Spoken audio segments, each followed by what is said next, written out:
Here's another tip for independent musicians. Prepare your elevator pitch. This is the 60-second introduction to who you are as an artist that you should have ready at all times, polished and practiced, so you never miss an opportunity because you fumbled your introduction. The name comes from the idea that you should be able to explain your music career in the time it takes to ride an elevator. Brief, but complete enough to intrigue someone and make them want to learn more. In reality, you often have even less time than that. Someone asks, "So what kind of music do you make?" At a networking event, at a party, in line for coffee, backstage at a show, or in a chance encounter with an industry professional. You have maybe 30 seconds before their attention shifts. What do you say? Most musicians blow this moment. They either give a vague, rambling answer that says nothing. "Oh, I make all kinds of music, it's hard to describe, kind of a mix of different genres." Or they get too technical and detailed, losing the person's interest before getting to anything compelling. "Well, I use a lot of seventh chords and my production style is influenced by late 90s trip-hop mixed with contemporary R&B production techniques." Your elevator pitch needs to accomplish several things in a very short time. It needs to clearly communicate your genre or sound. People need a sonic reference point. You don't need to be perfectly precise, but you need to give them enough information that they can imagine roughly what you sound like. Indie folk, electronic pop, alternative R&B, Anatolian rock fusion. These descriptors help people categorize you in their minds. It needs to communicate what makes you distinctive. Genre alone isn't enough because there are thousands of indie folk artists. What's your angle? What makes you different? Maybe it's your lyrical focus, maybe it's an unusual instrumentation, maybe it's your cultural perspective, maybe it's how you blend genres. This is your hook, the thing that makes someone think, "Oh, that's interesting," rather than, "Oh, another indie folk artist." It needs to communicate who your music is for. This helps the person quickly determine if they or someone they know would be interested. For people going through relationship transitions, for millennial women navigating career and identity, for fans of nostalgic 90s sounds, these audience descriptors help people connect the dots. It needs to be memorable. You want something catchy enough that if this person talks to someone else later about meeting you, they can actually remember and repeat what you do. Metaphors, comparisons to known artists, and vivid descriptors help with memorability. It should create curiosity. The goal isn't to tell them everything about your music. It's to intrigue them enough that they want to hear more, look you up, or ask follow-up questions. Here are some examples of effective elevator pitches. "I make melancholic electronic pop for people processing heartbreak."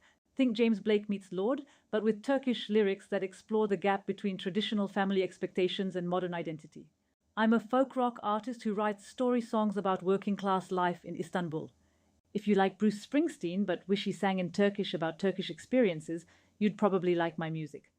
"I create ambient instrumental music for focus and meditation.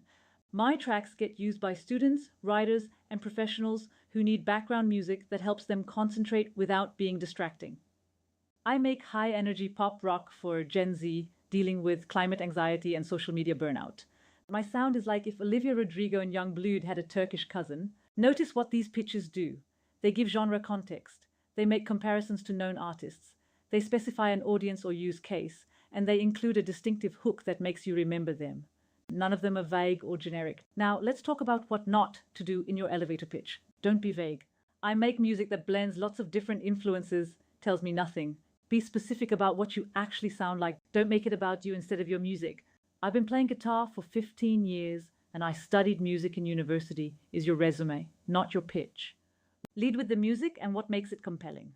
Don't use jargon or technical language. "I work primarily in Dorian and Phrygian modes with complex polyrhythmic structures" might be accurate, but it doesn't help anyone understand what you sound like or why they'd care. Don't undersell yourself with qualifiers.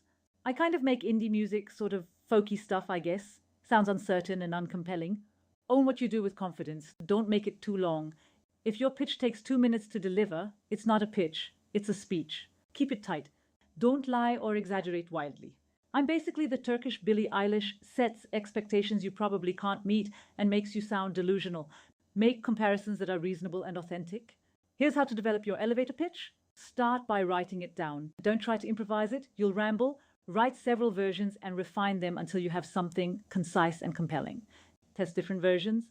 Try your pitch on friends, family, or other musicians and see which version gets the best response. What makes people's eyes light up? What makes them ask follow-up questions? That's your winner. Practice it out loud. Say it repeatedly until it feels natural, not rehearsed. You want to be able to deliver it conversationally, not like you're reciting a memorized script.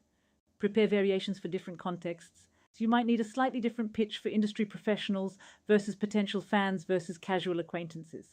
The core information is the same, but you might emphasize different aspects. Keep it updated.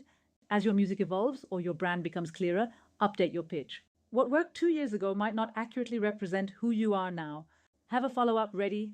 After you deliver your pitch, be ready for the natural follow-up questions. Where can I hear your music? Are you playing any shows? How long have you been doing this?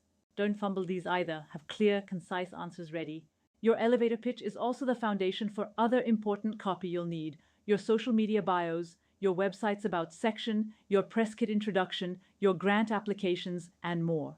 Once you nail your pitch, you can adapt it for these other contexts.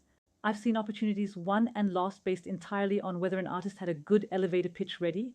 A musician meets a venue owner at a party and has a compelling 30-second pitch. Suddenly they're booked for a show.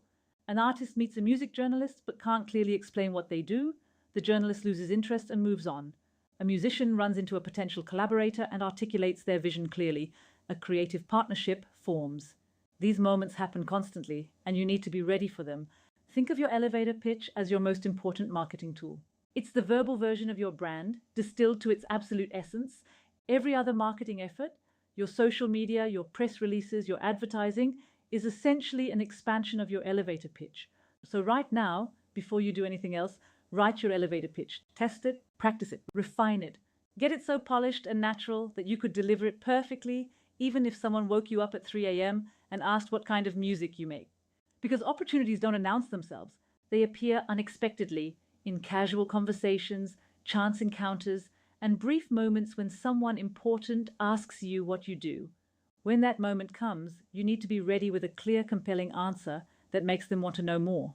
That's what your elevator pitch does. Prepare it, perfect it, and keep it ready at all times.